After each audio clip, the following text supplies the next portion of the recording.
Jonas Martin Panin.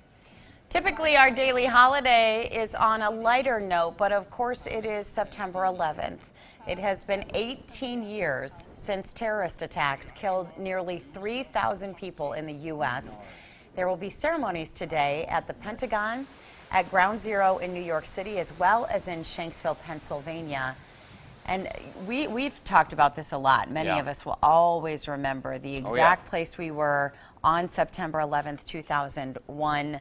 It's been 18 years. You and I were both working that day, and I was almost sitting right here. This used to be our old storm center in this corner, and I was waiting to do a weather cut-in during the national show from New York, and that's when the countdown started. You know, special CBS News report, and that was the beginning. Right.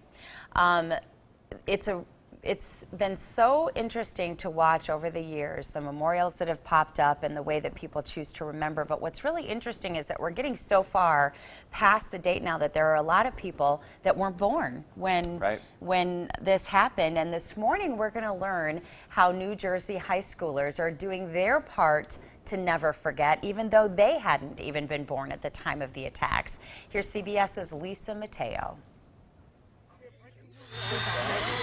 With each flag, a moment to reflect about those who lost their lives on 9/11. Students are planting 2,977 flags on the front lawn of Cedar Grove High School in New Jersey, one for each person killed in the terrorist attacks.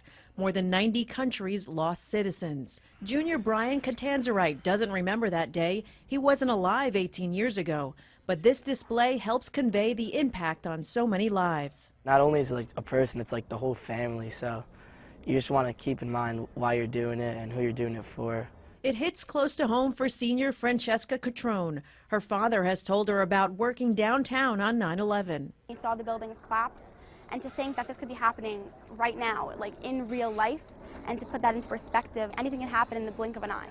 Now in its 5th year, Cedar Grove Waves is organized by resident and parent David Schoner. When you come here and you see the magnitude of every flag, it stays with you, and it causes a conversation.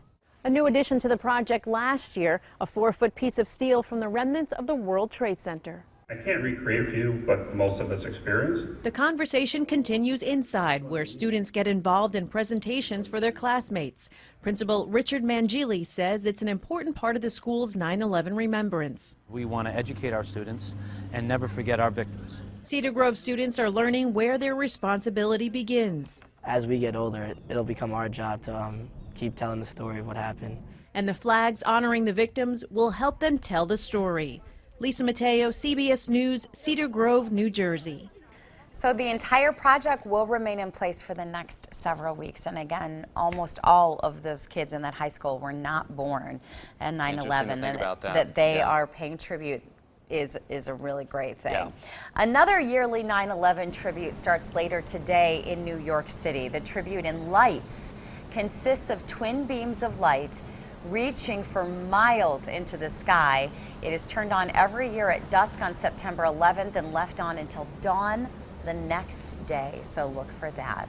We are going to take a break at 6:20. We'll be back right after this.